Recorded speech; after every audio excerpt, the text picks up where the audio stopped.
तो finally 10 minute में बनने वाली चना सत्तू बादाम पाक की रेसिपी मैं आपके लिए लेकर आ ही गई हूँ, जो कि गर्मियों के लिए एकदम परफेक्ट मिठाई है। बिना चीनी चाशनी, बच्चे से लगा के बड़े तक हर कोई खा सकता है, यहाँ तक कि जिसके दांत नहीं वो भी खा सकता है, क्योंकि इतनी सॉफ्ट है ना कि मुंह में जाते ही घुल जाएगी। और रेसिपी देखने के बाद एक बार मन में ये ज़रूर सोचोगे काश ये हमें पहले पता होता और हम भी ये अपने परिवार के लिए बना लेते। तो करना कुछ नहीं, बहुत ही आसान रेसिपी है। सबसे पहले आपको ना क्या करना है, बादाम लेने हैं, जितनी आपको बर्फ़ी बनानी है उसके अकॉर्डिंग इसे 3 से 4 घंटे के लिए भिगो दें और छिलके निकाल करके तैयार कर लें। तो मैंने एक दिन पहले ही इसको छील करके फ्रिज में रख दिया था। ये है दूसरे दिन की प्रिपरेशन। तो यहाँ पे मैं ले रही हूँ चने। तो ये रोस्टेड चने हैं, जिसको हम नॉर्मली गुड़ के साथ या फिर यूं ही खाते हैं, जो कि गर्मियों के लिए बहुत ही एक तरह से वरदान होते हैं, शरीर को ऊर्जा देते हैं और बहुत ही ज़्यादा न्यूट्रिशंस होता है इसके लिए। इसके अंदर बच्चों के लिए, बड़ों के लिए, सबके लिए बहुत ही फ़ायदेमंद होता है। तो चना सत्तू का शरबत भी बनाया जाता है। तो मैंने सोचा क्यों नहीं आपके लिए एक ऐसी मिठाई लेके आऊँ जिसको मतलब मीठा खाने का शौक़ होता है, या फिर जो चने मतलब खाने का शौकीन है और वो सोच रहे हैं किस तरह से खाएं, तो ये बेस्ट पर्पज होगा उनके लिए, बेस्ट तरीका होगा खाने का। तो यहाँ पे मैं ले रही हूँ चना सत्तू। ये आपको कहीं पर भी मार्केट वगैरह मिल जाएगा, ऑनलाइन ऑफलाइन बहुत ही इजीली, और गर्मियों में वो बहुत आसानी से मिल जाता है। तो यहाँ पे मैं ले रही हूँ 2 कटोरी चना, और इसको हम बनाएंगे पीस करके इसका फाइन पाउडर। तो आज मैं बना रही हूँ चना सत्तू और बादाम का मतलब साथ में मिला करके एक ऐसा बादाम पाक जो सिर्फ 10 मिनट के अंदर बनेगा, लेकिन सुपर सॉफ्ट होगा। और यहाँ पे कुल मिला के आपको वैसे भी 3 चीज़ें ही चाहिए, चना, गुड़ और बादाम, बस इसके लिए आपको और कुछ चाहिए नहीं। और बनाने का टाइम मात्र 10 मिनट। तो सबसे पहले हमें ना चने को पीस लेना है। आप चाहे तो रेडीमेड वाला पाउडर ला सकते हैं, लेकिन वो क्या आता है ना, कई बार पुराना आ जाता है तो इसका फ्लेवर ख़राब होता है। तो आप कोशिश कीजिएगा घर पे ही पीस के तैयार करें। तो यहाँ पे चना मैंने 2 कटोरी लिए हैं, उसको एकदम फाइन हमने पीस के तैयार कर लिया है। अब मैं इसको छानूंगी नहीं, क्योंकि अगर थोड़ा सा दरदरा भी रहेगा तो कोई दिक्कत वाली बात नहीं है। अब यहाँ पे मेजरमेंट आप देख सकते हो, मैंने ना बादाम को कम से कम 2 कटोरी लिया था, उसको छीलने के बाद ही 1.5 कटोरी हो गया है। तो अगर मेजरमेंट से देखें तो शायद बादाम थोड़ा ज़्यादा होगा, वैसे मैंने नाप तोल नहीं किया है, लेकिन फिर भी अंदाज से आपको बता देती हूँ ताकि आपको दिक्कत ना हो बनाने में। और इसको पीसने के बाद हमने इसको एक बार प्लेट में ट्रांसफ़र कर लिया है। अब क्या करेंगे ना, उसी जार के अंदर हम ये बादाम पीसेंगे। तो बादाम मैंने फ्रीज में डाले हुए थे, तो एकदम ठंडे हो रखे हैं और अच्छे से भीगे हुए हैं। तो कोशिश कीजिएगा अच्छे से भिगाइएगा, ताकि इसका पेस्ट एकदम स्मूथ और एकदम क्रीमी जैसा बन के तैयार हो, क्योंकि जितना ज़्यादा भीगेंगे उतना ही ज़्यादा ये बढ़िया से तैयार होंगे। तो ये करीबन 1.5 कटोरी है, और तो जितना आपको बनाना हो बादाम बर्फ़ी उसके हिसाब से आप ले लीजिएगा। अब इसमें कोई ज़रूरी नहीं है कि आप बादाम और चने दोनों बराबर लें, या फिर कुछ कम ज़्यादा। जो आपको चीज़ अच्छी लगती है वो ज़्यादा ले सकते हो, जो कम अच्छी लगती है वो कम भी ले सकते हो, लेकिन अगर बराबर भी लोगे ना तो भी चल जाएगा। तो इसका मतलब कुल मेजरमेंट कोई फिक्स नहीं है। तो मैंने भी कुछ नहीं लिया है, बस मैंने अंदाज से ही सारी चीज़ें ली है। अब यहाँ पे बादाम को हमने सारा जार में डाल दिया। अब हमें इसको पीसने के लिए थोड़ा लिक्विड चाहिए होगा, तो मैं इसमें थोड़ा सा दूध ऐड कर रही हूँ, थोड़ा सा नहीं, 1 कटोरी जितना, थोड़ा थोड़ा ऐड करेंगे ताकि इसका स्मूथ सा एक पेस्ट बना सकें। तो एक बार मैंने थोड़ा सा दूध डाला, इसको चलाया तो थोड़ा दरदरा हो रहा था, फिर से मैंने पूरा दूध डाल दिया बाकी वाला, और फिर से इसको एकदम महीन पीसेंगे। तो 2 से 3 बार तक मैंने रोक रोक के इसको पीसा है, ताकि एकदम फाइन पेस्ट बन जाए, एकदम क्रीमी क्रीमी सा बन जाए। इससे हमारी जो बर्फ़ी है ना एकदम सॉफ्ट बनेगी। मतलब जो बूढ़े हैं, जो नहीं खा सकते हार्ड चीज़, उनके लिए भी एकदम परफेक्ट रहेगी ये मिठाई। क्योंकि सर्दियों में तो हर कोई खाता है, लेकिन गर्मियों में लोग अवॉइड करते हैं मीठा खाना। तो मीठा नहीं है, लेकिन ये बहुत ही अच्छा है, और उसमें मिठास हम बहुत ही कम मतलब क्वांटिटी में डालेंगे, तो ये सुपर हेल्दी भी होगा। तो आपको मेरी रेसिपी कैसी लगती है मुझे कमेंट करके ज़रूर बताइएगा। इससे पहले मैंने लाल मिर्च यानी सेजवान चटनी की रेसिपी अपलोड की थी, वो आप सभी को बहुत ज़्यादा पसंद आ रही है। आप सभी मुझे बहुत सारा उसमें प्यार बता रहे हो, दे रहे हो, मुझे बहुत अच्छा लग रहा है। तो बस तीखी चटनी और रेसिपी के बाद मैंने सोचा चलिए आपके लिए साथ कुछ मीठा और अच्छा सा और बहुत ही हेल्दी सा शेयर करती हूँ। तो ये मिठाई सिर्फ़ और सिर्फ आपके लिए है, जिसकी एक छोटी सी कुछ सेकंड की वीडियो मैंने डाली थी शॉर्ट्स में। तो वहाँ पे मुझे पूछ रहे थे कि मुझे रेसिपी दीजिए, रेसिपी दीजिए। तो बस ये रेसिपी मैं उसी के कारण अपलोड कर रही हूँ, नहीं तो मेरा इरादा कुछ और का था। तो मैं पहले ये रेसिपी सिर्फ़ और सिर्फ आपके लिए अपलोड कर रही हूँ, ताकि आप इसको बना सकें। अब यहाँ पे पेस्ट को हमने अच्छे से पीस लिया था, तो आपको लेना है कोई भी नॉन स्टिक पैन, उसमें डालना है 1 से 2 छोटे चम्मच घी, और ये जो हमने पेस्ट पीसा है ना बादाम का, उसको हम डाल देंगे। फ्लेम को मीडियम रखना है और मीडियम फ्लेम पे हम इसको धीमे धीमे भूनेंगे।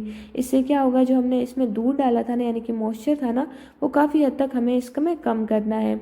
तो क्या करना है, घी में अच्छे से भुनेंगे ना, तो एक तो बादाम में भी इसका जो कच्चापन है वो निकल जाएगा, साथ ही जो इसमें दूध डाला था ना, उसका भी काफ़ी हद तक मॉइस्चर कम हो जाएगा।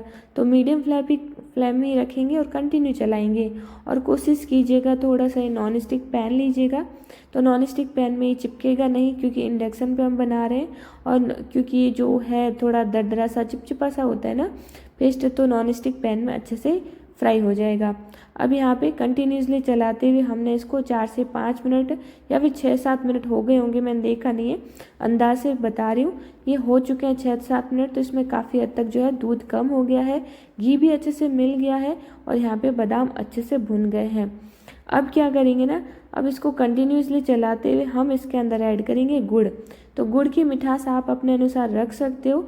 मैंने गुड़ की मिठास, वैसे तो मिठाइयों में हर चीज़ में मैं कम ही डालती हूँ, और जब मैं बनाती हूँ बच्चों के लिए तो और कम डालती हूँ। और ये जो बादाम है ना, बादाम का खुद का एक मीठापन होता है, बढ़िया फ्लेवर होता है, तो ज़्यादा मीठा डालने की ज़रूरत नहीं है आपको, जितना मतलब हो सके कम ही डालिएगा। और वैसे भी हम इसमें चीनी चाशनी कुछ भी नहीं डाल रहे हैं, सिर्फ और सिर्फ गुड़ ही डालेंगे। गुड़ से बढ़िया टेक्सचर भी आएगा, साथ ही साथ ये नुकसान भी नहीं करता है, और हल्की मिठास के साथ मिठाई तैयार भी हो जाती है। तो यहाँ पे मैं गुड़ डाल रही हूँ, 1 से 1.5 कटोरी मैंने कद्दूकस किया था, लेकिन पूरा नहीं डालूंगी, थोड़ा सा बचा लूँगी, क्योंकि मैं पूरा मीठा नहीं बनाती हूँ। अब यहाँ पे गुड़ का भी हमें कोई भी चाशनी वगैरह नहीं बनानी है, बस गुड़ मेल्ट हो जाए उतना ही पकाना है। तो आज की रेसिपी आप कहाँ से देख रहे हो मुझे ज़रूर से बताइएगा। ये रेसिपी मैं रात को अपलोड कर रही हूँ, तो थोड़ा सा आज मतलब तबीयत भी थोड़ी डाउन हो रही है, तो आवाज़ में शायद आपको लगेगा फ़र्क, तो एडजस्ट कर लीजिएगा। आपके लिए आपके शेयर कर रही हूँ, तो थोड़ी बोलने में दिक्कत आ रही है, क्योंकि पता नहीं गले में कुछ खराशी हो रही है, क्योंकि मौसम चेंज हो रहा है ना, तो कभी ठंडा खाने का मन करता है, ठंडा पीने का भी, तो कई बार ना ऐसा गला ख़राब सा हो जाता है। तो बीच बीच में मैं रोक रोक के ही मैं इसको वॉइस ओवर कर रही हूँ, लेकिन जैसे तैसे भी मैं ये एडिट कर ही दूँगी आपके लिए, क्योंकि मुझे सुबह तक ये अपलोड करनी है। अब गुड़ डालने के बाद हम इसको अच्छे से कंटिन्यूसली चलाएंगे, फिर से मीडियम फ्लेम पे, और जैसे ही गुड़ पिघलेगा तो आप देखोगे फिर से इसमें मॉइस्चर आ जाएगा, एकदम सॉफ्ट हो जाएगा मिक्सचर, और काफ़ी हद तक इसका कलर भी एकदम ब्राउनिश हो जाएगा। अब क्या करेंगे ना, जो हमने चना पाउडर डाला, मतलब पीस के तैयार किया था ना, वो इसी टाइम में आपको डालना है, क्योंकि अभी इसमें अच्छा खासा मॉइस्चर बना हुआ है, तो चना पाउडर ना अच्छे से इसमें मिक्स हो जाएगा। 90% जब गुड़ मेल्ट हो जाए उस टाइम आपको ये पाउडर डाल देना है। अब क्योंकि चना तो हम वैसे यूँ ही खाते हैं सीधा, तो कोई दिक्कत नहीं है, इसको ना तो हमें रोस्ट करना है ना ही ज़्यादा पकाना है, बस थोड़ी देर तक, जब तक ये अच्छे से मिक्स नहीं हो जाता तब तक हम इसको भून लेंगे। तो ये थोड़ा सा भुन भी जाएगा और सारी चीज़ें अच्छे से मिक्स भी हो जाएगी, बादाम गुड़ वगैरह। तो क्वांटिटी और आप देख सकते हो टेक्सचर कुछ इसी तरह से रहेगा, और ये जो आटा है ना थोड़ी देर में एकदम बढ़िया से मिक्स हो जाएगा।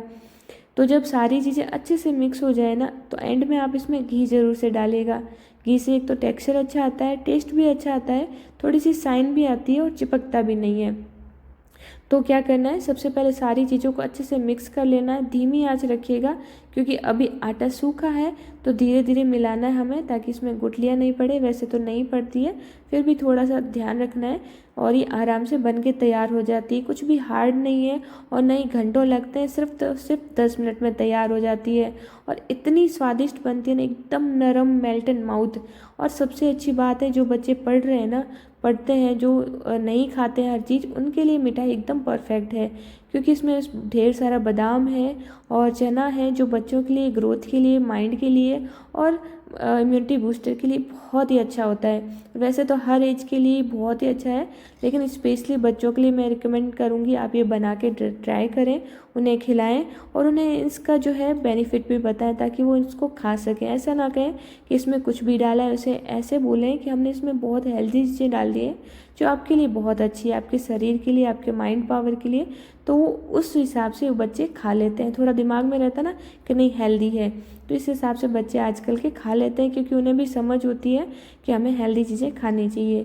तो एंड में मैंने फिर से 1 छोटी चम्मच घी डाली है, और घी इसमें मैंने बहुत ही कम डाला है, 1 से 1.5 छोटा चम्मच पहले डाला था और एंड में डाला है। और यहाँ पे हमारी बहुत ही स्वादिष्ट एकदम नरम सी मुलायम बर्फ़ी बनके तैयार हो गई है। अब क्या करेंगे, गैस की फ्लेम को बंद कर देंगे और एक कोई भी मोल्ड तैयार करेंगे जिसमें घी लगाना है, थोड़े से पिस्ता की कतरन रख दी है टेक्सचर के लिए, और ये जो सारा जो मिक्सचर है वो हम इसमें डाल देंगे और स्पैचुला की मदद से अच्छे से फैला करके इसको बर्फ़ी का शेप दे देंगे। आप किसी में भी इसको सेट कर सकते हो, चाहे थाली लो चाहे ट्रे लो। तो मैंने यहाँ पे अभी फ़िलहाल मेरे पास केक टिन ही बाहर पड़ा था तो मैंने इसी में इसको सेट कर लिया है। बस 10 से 15 मिनट में सेट हो जाती है, ज़्यादा दिक्कत भी नहीं आती है और ना ही ज़्यादा आपको घंटों वेट करना पड़ेगा, क्योंकि इसमें हमने ज़्यादा कोई मॉइस्चर नहीं डाला है। जितना भी था उसके हिसाब से फटाफट से सेट हो जाती है। और बस जैसी ठंडी हो तो मन चाहे आकार में काट करके तैयार कर लो। तो मैं आज इसको बड़े बड़े शेप में ही कट कर रही हूँ और ये मैंने मेरे बच्चों के लिए बनाई है। मेरे हस्बैंड अभी मीठा नहीं खा रहे हैं कुछ टाइम से, तो वो नहीं खाते हैं, स्पेशली बच्चों के लिए बनाई है। और ये सारी उम्र के लिए एकदम परफेक्ट मिठाई है, बहुत ही कम मिठास के साथ और बहुत ही हेल्दी मिठाई है। तो आप बेफिक्र हो के इसको ट्राई कर सकते हो। फ्रीज में आप इसको 1 महीना तक स्टोर कर सकते हो और बाहर आप सप्ताह से 10 दिन तक स्टोर करके खा सकते हो। नाश्ते में 1 बर्फ़ी और 1 गिलास दूध ले लें, सुपर इम्यूनिटी बूस्टर का काम करेगा और बहुत ही हेल्दी और बहुत ही तरोताज़ा रखेगा आपके शरीर को। तो आज की रेसिपी आपको कैसी लगी मुझे कमेंट करके ज़रूर बताइएगा।